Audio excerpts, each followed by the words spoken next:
बेशक बहुत अच्छे से ये साहब। या रसूल अल्लाह करके तुम्हारे गुनाह मांगे तुम्हारी पनाह। ये सहाबी रसूल अर्ज कर रहे हैं या रसूल अल्लाह उस बच्ची को जब मैं याद करता हूँ मेरी रूह कांप जाती है, मेरा कलेजा मुंह को आ जाता है। मेरे सरकार ने जब अपने सहाबी से ये वाक़या सुना दाढ़ी मुबारक आंसुओं से तर हो चुकी थी। अल्लाह अल्लाह मेरे आका ने इरशाद फरमाया ए मेरे सहाबी ये गुनाह ये जुर्म तुझसे हालत कुफ्र में हुआ है और हालत कुफ्र में तूने जो भी गुनाह किए हैं अल्लाह उन सबको जरूर माफ फरमा देगा। आला हजरत इमाम अहमद रजा खान फाजिल बरेलवी जब बरेली की सरजमीन पर इस हदीस को पढ़ते हैं तो बरेली से पुकार उठते हैं या रसूल अल्लाह करके तुम्हारे गुनाह मांगे तुम्हारी पनाह, करके तुम्हारे गुनाह मांगे तुम्हारी पनाह। तुम कहो दामन में आ तुम पे करोड़ों दुरूद, तुम कहो दामन में आ तुम पे करोड़ों दुरूद। बात आगे बढ़ती चली जा रही है। मेरी माएं बहनें कसीर तादाद में यहाँ पर बैठी हुई हैं। मैं अपनी बहनों से अपनी माओं से अर्ज करूंगा ए मेरी बहनों तुम्हें जो इज्जत मिली है, तुम्हें जो ये जिंदगी मिली है, ये सब सदका है मदीने वाले मुस्तफा का। ये सब करम है मदीने वाले मुस्तफा का। वरना जब मेरे नबी खाक दाने गीती पर तशरीफ नहीं लाए थे तो किसी के यहाँ पर बच्ची पैदा होती तो उसका बाप अपनी बेटी को अपने हाथों से जिंदा कब्र में दबा देता। मेरे नबी ने फरमाया ए मुसलमानों सुनो, बेटियां तुम्हारे लिए जहमत नहीं है। सहाबा ने अर्ज किया या रसूल अल्लाह बेटियां जहमत नहीं हैं तो फिर क्या है? मेरे आका ने इरशाद फरमाया ए सहाबा बेटियां तुम्हारे लिए जहमत नहीं है बल्कि ये बेटियां तो अल्लाह की रहमत है। ये बेटियां अल्लाह की रहमत है। लेकिन आज इन बेटियों के कल्चर को हम देखते हैं, इन बेटियों की जिंदगी गुजारने के तरीके को हम देखते हैं। अफसोस होता है। आप कहोगे सैयद साहब कौन सी बात कर रहे हो? शादी का मौका हो, खुशी का मौका हो, कोई खुशी का प्रोग्राम हो, हमारी माएँ बहनें सुबह से आईने के सामने खड़ी हो जाती हैं और अपने चेहरे पर 4-4, 5-5 कोट कई घंटे तक सजती हैं, संवरती हैं, हेयर स्टाइल बनाया, आगे से पीछे दुपट्टा लटकाया और माज़अल्लाह गैर मर्दों के सामने अपने जिस्मों की नुमाइश कर रही होती है। जी सही बात है, यही बात। गैरत सो गई, हमीयत मर चुकी है। ये हजरत एक बाप आज अपनी बेटी को ऐसा लिबास लाके देता है जब उसकी वही बेटी उस लिबास को पहनकर घर से बाहर निकलती है तो गैरत की वजह से बाप की निगाह भी बेटी की तरफ नहीं उठती। सही बात है, यही बात है। जी जी यही बात है। और इन नौजवानों की हालत ये शादियों में देखो 4 इधर खड़े, 4 इधर खड़े, 4 इधर खड़े, चचेरी मुमेरी खलेरी फुपेरी मोहल्ले पड़ोस की बहन बेटियों को तक रहे हैं और लड़के बता रहे हैं अब तो मोबाइल नंबर भी जेब में लिख के डाल के ले जा कहीं जुगाड़ भिड़े तो।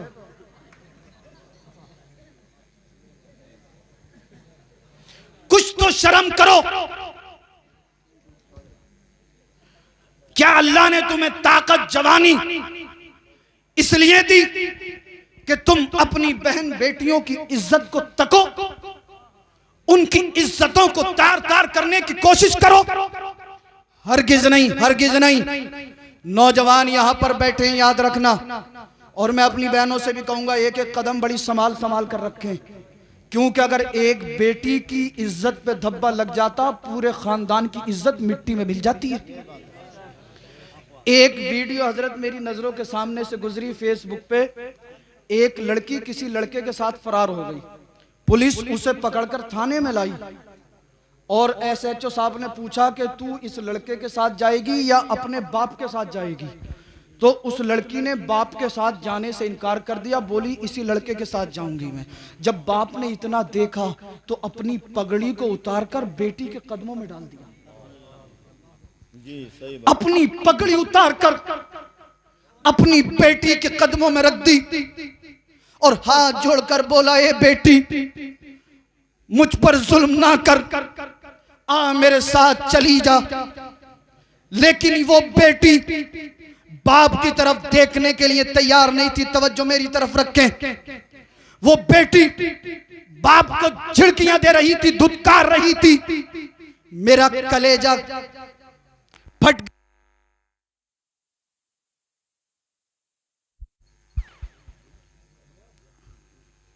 एक बेटी अपने बाप की पगड़ी में ठोकर मार रही थी। मैंने कहा, ए मेरी बहन, ए मेरी बेटी, जरा याद कर, तू छोटी थी, बचपन का जमाना था। अगर तुझे जरा सी तकलीफ होती थी, तेरा बाप पूरी रात सोता नहीं था। अगर तेरे सर में दर्द हुआ, 5-5, 10-10 डॉक्टरों के पास तेरा बाप तुझे लेकर गया। रात के 2 बज रहे थे, कड़ाके की सर्दी थी, किसी की बेटी की तबीयत खराब हुई, बाप डॉक्टर साहब के पास, डॉक्टर साहब ने दवा दी, शिफा नहीं मिली। बाप मस्जिद के दरवाजे पर आकर कहने लगा, इमाम साहब मेरी बेटी तकलीफ में है, कुरान पढ़ के दम कर दीजिए। बेटी को तकलीफ थी, बाप पूरी रात रोता रहा, माँ पूरी रात रोती रही। ए मेरी बहन, तू भूल गई बाप ने तेरे पूरे दिन मेहनत करके, मशक्कत करके तुझे अच्छे से अच्छा खिलाया, अच्छे से अच्छा पहनाया, तुझे स्कूल कॉलेज में मदरसे में पढ़ने के लिए भेजा। आज तू जवान हो गई तो तू कहती है मेरा बाप मुझसे मोहब्बत नहीं करता, एक नौजवान के चक्कर में पड़ी। ए मेरी बहनों सुनो, ऐसे लड़कों के जाल में ना फंसो। जब तक तुम्हारा हुस्न रहेगा, ये लड़के तुम्हारे पीछे घूमेंगे, और जिस दिन तुम्हारा हुस्न, तुम्हारी जवानी इनके हाथ लग गई, महीना 2 महीना तुमसे मोहब्बत के दावे करेंगे, मोहब्बत दिखलाएंगे। महीना 2 महीने के बाद इस जवान का खुमार उतर जाएगा, फिर ये तेरी इज्जत नहीं करेगा, समाज में तू जलील हो चुकी होगी। तेरे बच्चों को लोग कहेंगे ये उसी का बेटा है जो फला गांव से भाग कर आई थी, ये उसी का बेटा है जो फला जगह से इस लड़के के साथ नाजायज ताल्लुकात बना के आई थी। ए मेरी बहनों, गलत कदम ना उठाओ, माँ बाप की रजा में राजी रहो। अगर तुमने दुनिया में माँ बाप को राजी कर लिया तो हश्र के दिन अल्लाह और रसूल तुमसे राजी। सुभान अल्लाह, नारे तकबीर, नारे रिसालत, जश्न ईदे मीलादुन नबी, अल्लामा सैयद मोहम्मद रिजवान मियां साहब किबला, नारे तकबीर, सुभान अल्लाह। आज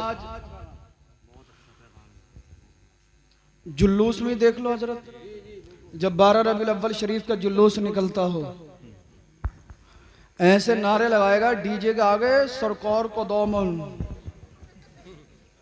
हुजूर की आमद। अजी गिरेबान फाड़ ली हजरत। सही भाई। और जोहर का टाइम हो गया तो बोले मौलाना साहब मैं थक गया हूं, जरा घर जाके थोड़ा सा आराम कर लूं। सिर्फ जुलूस में मोहब्बत है, सिर्फ जलसे में आ गए यही मोहब्बत है। आज हम हामी भर रहे हैं, नारे लगा रहे हैं, सरकार के आशिक हैं, सरकार से मोहब्बत करने वाले। आइए मैं आपको कहीं और लेकर चलता हूं। जब हमारे नबी इस दुनिया में नहीं आए थे, बेहयाई आम थी। माज़अल्लाह औरतें और मर्द बरहना होकर काबा का तवाफ किया करते थे। माज़अल्लाह।